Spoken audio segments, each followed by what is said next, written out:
আন্তরিক অভিনন্দন জানাই।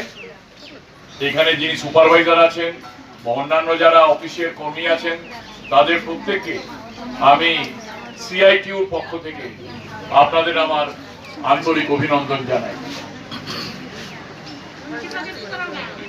আজ এখানে সিআইটিউর পক্ষ থেকে উপস্থিত হতে পেরে আমি নিজেকে ধন্য মনে করছি।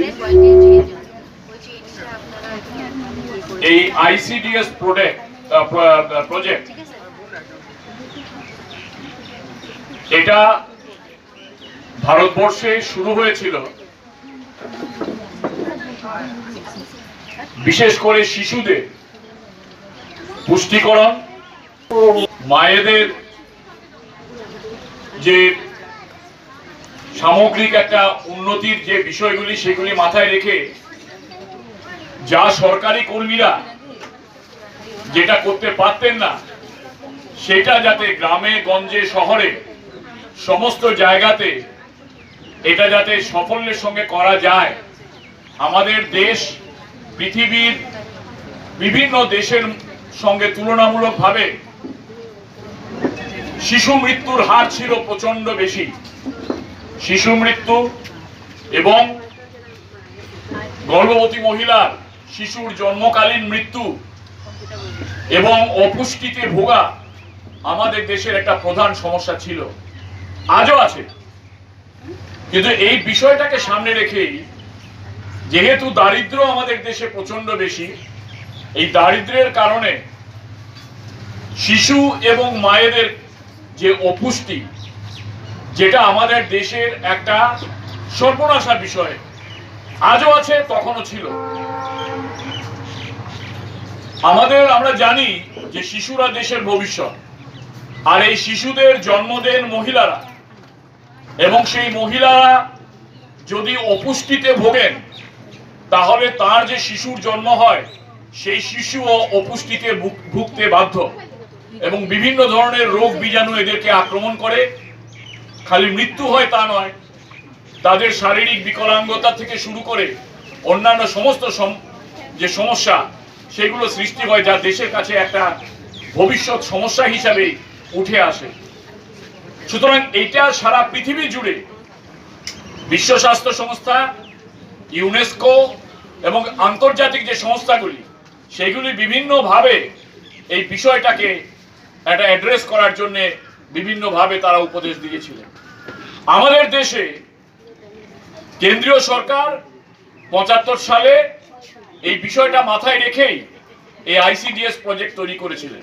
তখন সারা দেশের ন্যূনতম মজুরির একটা হার থাকে আইনগতভাবে, যার নিচে মজুরি দেওয়া যায় না।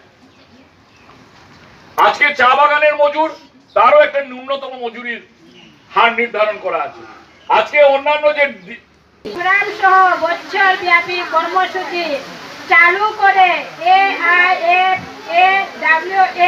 ICDS কে প্রতিষ্ঠানিকরণ এবং ন্যূনতম মজুরি এবং পেনশন সহকর্মী ও সহায়িকাদের নিয়মিতকরণের দাবি জানাচ্ছে।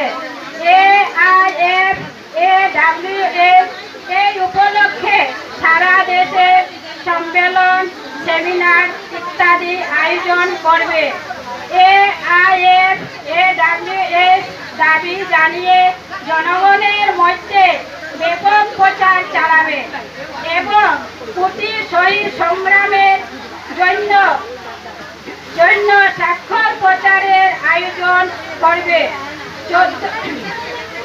14 নভেম্বর 24 শিশু দিবসে আমাদের 2024 শিশু দিবসে আমাদের দাবির জন্য চাপ দিতে জেলা পর্যায়ে বিক্ষোভ প্রদর্শন কর্মসূচি সফল করা হবে।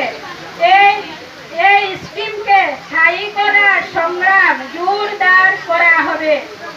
পাশাপাশি শিশুদের পুষ্টি, স্বাস্থ্যের সুরক্ষার অধিকার নিয়ে আন্দোলন সংগঠিত করা হবে। অবিলম্বে অঙ্গনবাড়ি কর্মী এবং সহায়িকাদেরকে গ্র্যাজুইটি সংক্রান্ত সুপ্রিম কোর্টের আদেশ কার্যকর করা হবে।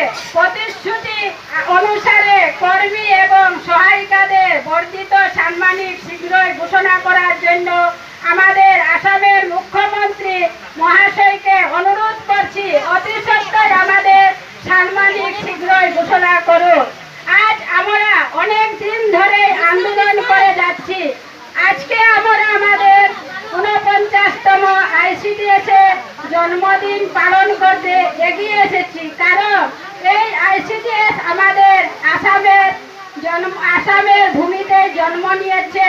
যেই লক্ষ্মীপুর ঢেকুয়াখানা জেলাতে আমাদের আইসিডিএস এর জন্ম হয়, কিন্তু আমাদের আসামের মুখ্যমন্ত্রী উনি ভাবেন যে আইসিডিএস এর জন্ম কোথায় হয়েছে। ভারতবর্ষের মধ্যে আসামের ভূমিতে আমাদের এই লক্ষ্মীপুর ঢেকুয়াখানা জেলাতে আমাদের আইসিডিএস এর জন্ম 2রা অক্টোবর, যেদিন গান্ধীজি জন্মগ্রহণ করেছেন 2রা অক্টোবরে।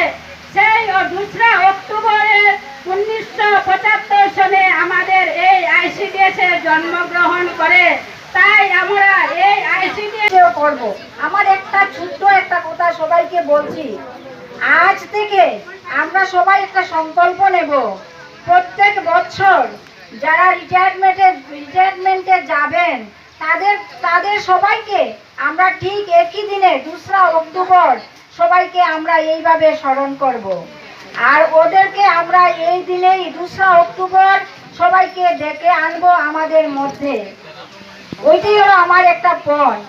আজ আমরা যে অনুষ্ঠানটা করতে পারছি তোমাদের সহযোগিতায় এবং অফিসের সকলের আন্তরিক শুভেচ্ছায়, সেটাকে আমি আমার অন্তর থেকে ধন্যবাদ দিচ্ছি। আমি আমাকে নিজেও ধন্যবাদ দিচ্ছি, কারণ আমরা এত স্বল্প সময়ের মধ্যে এতটুকু আয়োজন করার মতো, সবাইকে দেখার মতো, চোখে দেখবো যে সবাইকে রিটায়ার্ড হয়ে যারা গেছো ওদেরকে দেখবো বলেও আমি ভাবতে পারছি না। কিন্তু আজ যে তোমাদেরকে দেখেছি সেটা যে কিভাবে আনন্দের, আমাদের আনন্দের কথা বলার আর কিছু নেই। আজ আমরা যে এতটুকু তোমাদেরকে দেখতে পাচ্ছি, তোমাদের পথ অনুসরণ করতে পারছি, সেটাই বড় কথা। আশা রাখছি তোমাদের আশীর্বাদটুকু যেন আমাদের সেই যতদিন পর্যন্ত কর্মে থাকবো সেই কর্মে যেন তোমাদের আশীর্বাদটুকু আমাদের কাজে লাগে। আর তোমাদের সেই শুদ্ধ মনের পরিচালনা করা কাজটুকু যেন আমাদের পথের প্রতিও হয়ে থাকে। আর